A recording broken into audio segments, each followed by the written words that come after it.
Hey, welcome back. This is the Restoring Warriors Daily Devotional. Today we're diving back into the book of Matthew. We're in chapter 16.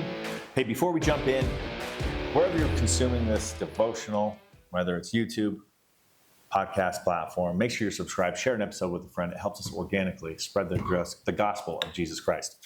Matthew 16 verses 21 through 23 says this. From that time on, Jesus began to explain to his disciples that he must go to Jerusalem and suffer many things at the hands of the elders, the chief priests, and the teachers of the law, and that he must be killed, and on the third day be raised to life. Peter took him aside and began to rebuke him. Never, Lord, he said, this shall never happen to you. Jesus turned to Peter and said this, get behind me, Satan. You are a stumbling block to me. You do not have in mind the concerns of God, but merely human concerns. It's easy to look into this moment and think to ourselves, wow, Peter really messed up, didn't he? He really ticked off the Lord. But let's be honest, how often do we do the same thing? Okay, maybe not to that degree, maybe not that same context, but how often do we do the same thing? We often put our desires, our plans, and our, whatever, this is what feels right moments ahead of what God's perfect plan is. We want comfort, we want security, and we want these outcomes that we can project, right? We want outcomes that look good to us. But God's plan often requires discomfort, it often requires loss and faith in the unseen. Peter wasn't trying to betray Jesus here, not in the slightest. No, he was actually trying to protect him. He was trying to protect him, and in Peter's mind, a Messiah wasn't supposed to suffer. Okay, he was supposed to reign supreme. His response was humanly logical, right? Hey, they're going to try and come get you. No, me and my boys here, me and these 11 other disciples and however many other followers were with him at the time, we're going to protect you. His response was humanly logical. It was emotionally driven, and it was well-intentioned entirely, but it was still wrong. But why was it wrong, right? It was because it contradicted what God had already ordained. God had already planned this. He had already ordained this. Jesus' strong rebuke, get behind me, Satan, he tells him. He wasn't name-calling, right? And he wasn't condemning Peter's soul, okay? He was confronting the fleshly human reasoning that Satan loves to exploit in order to keep us from obedience, okay? The enemy doesn't just tempt us with obvious sin, the things that we know we shouldn't do, right? He whispers fear. He whispers self-preservation and shortcuts that keep us from surrendering fully to God's will. Remember in Genesis it said the serpent is the craftiest of all the animals. And here's some biblical examples. It doesn't just happen to us. Okay, it happened to lots of people throughout the Bible. Let's look at the OGs of Israel, Abraham and Sarah. Okay, in Genesis 16, God promised them a child.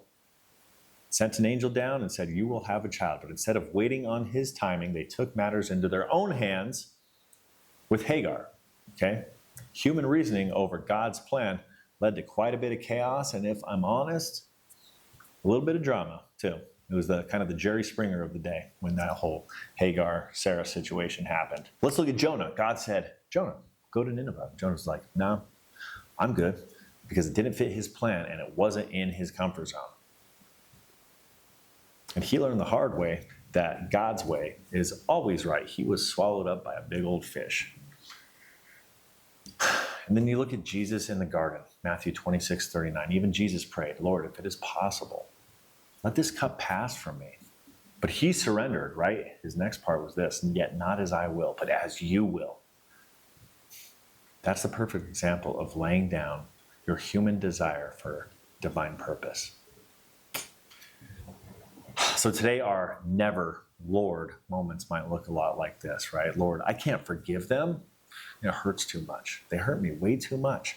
God, I'll follow you as long as I don't have to leave my job or this city or this comfort that I've become accustomed to. Or it's like this, God, I'll serve you, but not in that ministry or with those people, right? We justify our stance oftentimes as wisdom or discernment. But oftentimes it's fear, it's pride, or it's selfishness disguised in holy language. And just like Peter, we may need a loving but firm spiritual wake-up call. You don't have in mind the concerns of God, but merely your human concerns. All right, so here's a reflection question, and this is designed to convict you a little bit, to bring up some stuff in you. Okay, so use this time prayerfully, pull out a journal, take 5 or 10 minutes, invite the Holy Spirit into this exercise. Can't recommend that enough. Here's a reflection question. Where in your life have you been telling God, never, Lord? Even if only in your heart. Okay, what would a full surrender look like in that area of your life? And finally, a challenge for today. Okay, pray today that God exposes where human concerns are driving your decisions more than His will is. Write down one step of obedience that you can take this week, even if it feels uncomfortable. And finally, a prayer for today, and a prayer to tune your hearts for this challenge. Lord, I confess that my plans and desires often come before yours. Help me trust that your way is perfect, even when it's painful or unclear. Strip away my fear, my pride, and my self-preservation, and replace them with faith, courage, and surrender. Teach me to keep my mind on the concerns of God, not on the concerns of man. Hey, thank you so much for tuning in today. If you were encouraged by this devotional, I encourage you to send it off to a friend or coworker, somebody that you care about. Make sure you're subscribed on all platforms, YouTube, podcast. Go to our website, restoringwarriors.com. Hit the daily devotional tab. Type in your email address. We'll send it to you first thing in the morning, Monday through Friday, so you can always start your day off with a positive word. And we're so thankful to have you on this journey with us. We can't wait to see you on the next one.